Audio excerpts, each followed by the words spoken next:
Yeah, I mean there is actually. So one of the worst things about myself is that especially till now, I've not been that good a Christian in my bad times as I was in my good time. So some people say, see, there is a time of or to say there is a time of enjoyment, happiness, there is a time of crisis, and then there is a time of dejection.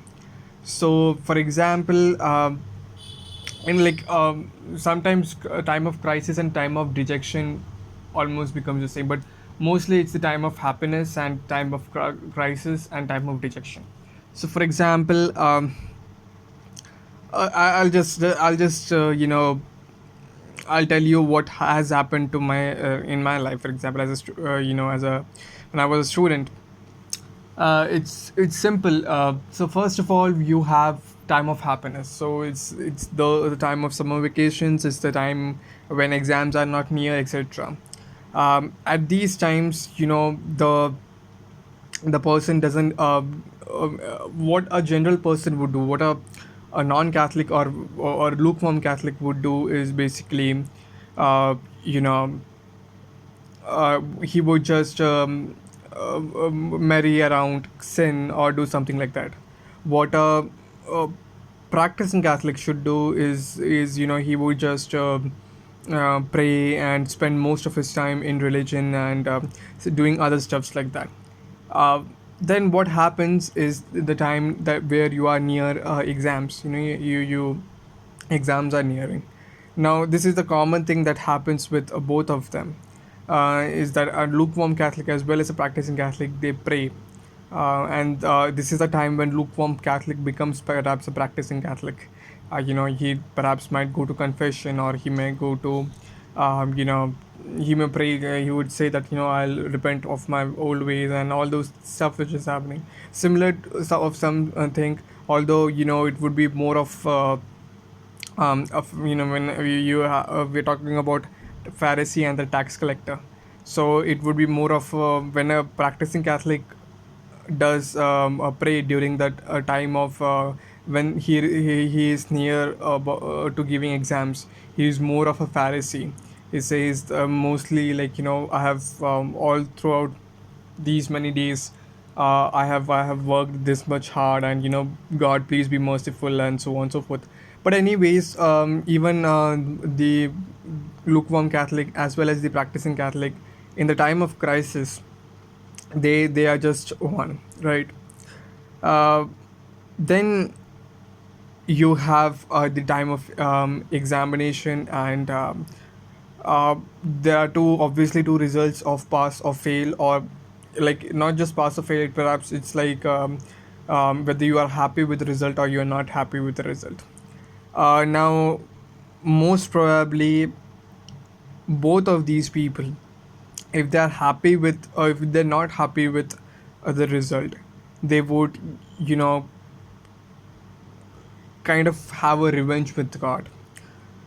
If a lukewarm Catholic is happy with result, he would go anyway back to the square one, and he would go back to the square one, and he would say that, well, it is this.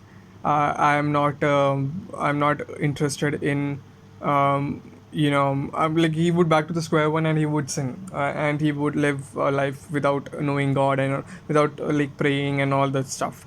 And then later, in the second lap, we would have him coming back to the prayer during the time of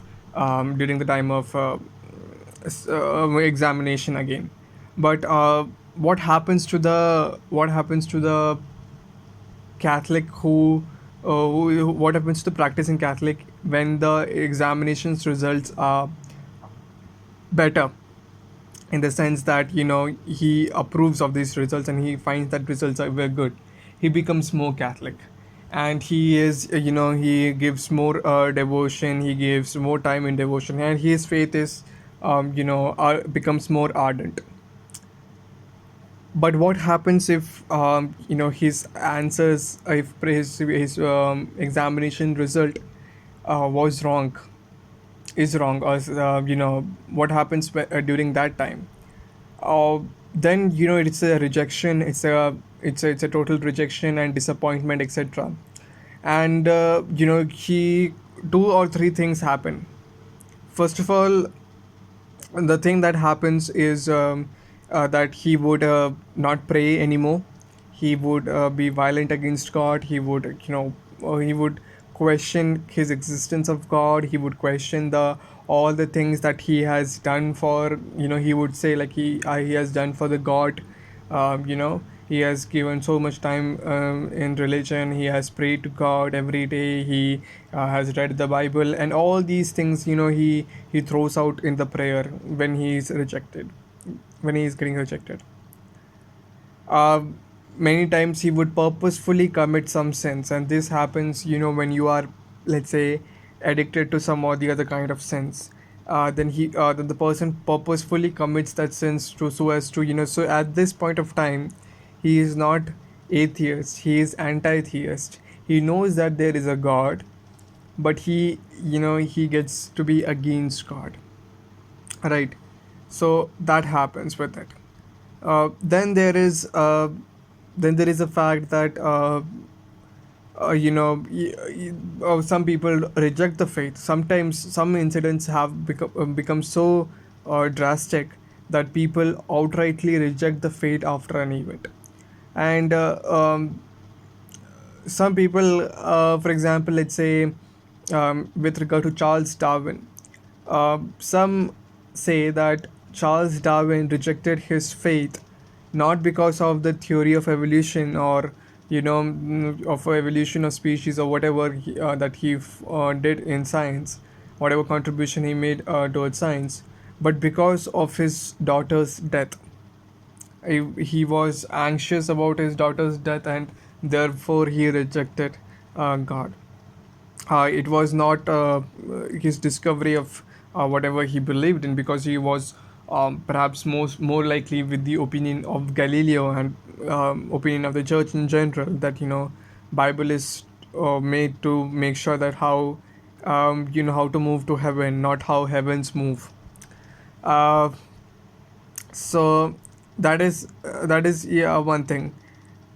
Similarly, with regard to, I guess, Marie Curie, the same.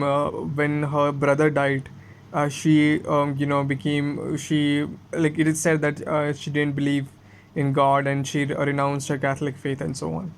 So anyway, this is something which, these are just few personalities. There are many, and there are others as well who, in day to day life, after a particular event, they just, especially the death of somebody dear to them, they lose their faith. So that is something which is quite common. That is something which is quite prevalent as well. Now there is a Marxist analyst for this. There is a Marxist analysis for this. So what is the Marxist analysis is that, you have the superstructure and you have the infrastructure.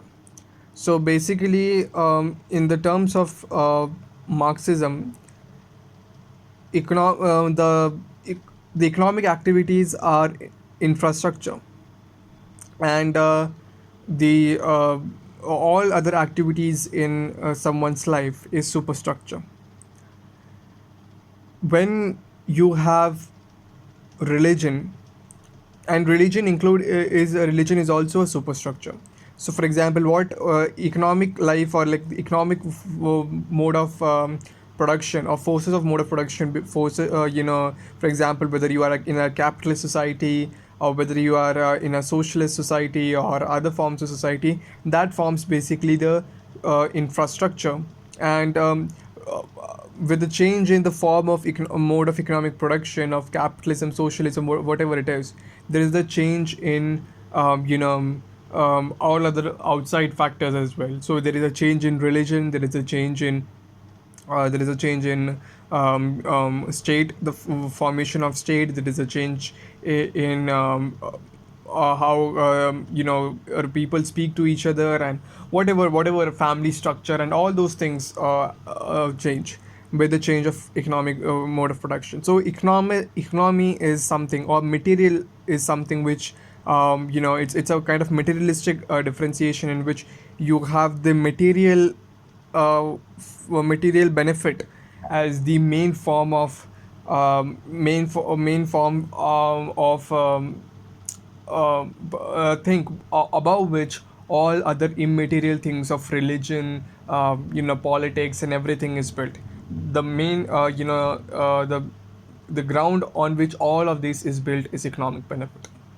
Now, one interesting argument that I see is that how could this relate to a religion? So, a true religion, in my opinion, will never be, nobody would agree with this argument of Marx. No Christian would agree with this argument of Marx, or no, theist would agree with the argument of Marx that their relationship with the God or with the religion is built on economics, or is built on economic benefit. But in one way, this actually this form of religion, or this what happens with people when they just forsake the religion, for if their prayers are not granted, in some way it becomes Marx seems to be right with regard to it. Because if your religion is something which you give up when your times are bad, or when you wanted some result and when your times are bad, then that religion is then that is then you could say that economic benefit is something which you foresee, for which of or economic benefit, or let's say uh, economic benefit or other socio-economic benefit is something which is at the heart of your all your prayers and all your intentions and all of this. For example, let's say with regard to, again coming back to the question of a student who is praying for good marks in his studies. See, that's what mostly students pray for. Now he is praying for good marks in his studies. Why is he praying for good marks? He is praying for good marks because he knows giving, let's say, having good marks would perhaps get him into good college. Getting into good college and having good marks there would make him, would make sure that he gets into a good job. He gets a good job. He gets hired by somebody, or he has some skill, so that he could have good job. And when he has good job, he has good money. So because of good money, he is praying for good job, and because of good job, he's praying for good marks, and that is the basis for his prayer. Now, if let's say you don't have good marks, and you are going to reject God, or you're going to reject you're going to reject religion, or you're going to slow down on your aspects of religion, or you're going to question your religion, etc., all those things, then actually you were indirectly a Marxist. For your economic benefits, you prayed to God, and once they were not given, you just denied him, or you rebelled against him. So your relationship is basically based on money and economy, and not on God.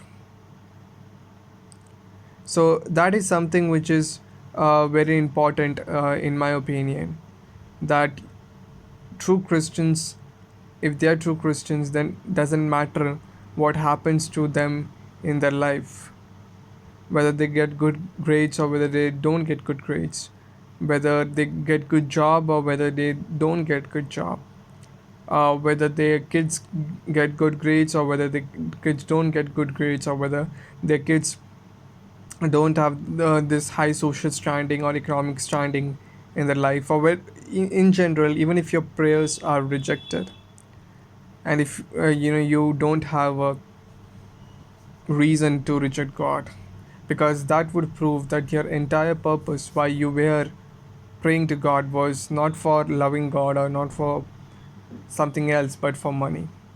And that would be the, that would be what Marx would have opined. So in other words, you make sure you are indirectly proving Marx true by rejecting God in the times of struggle.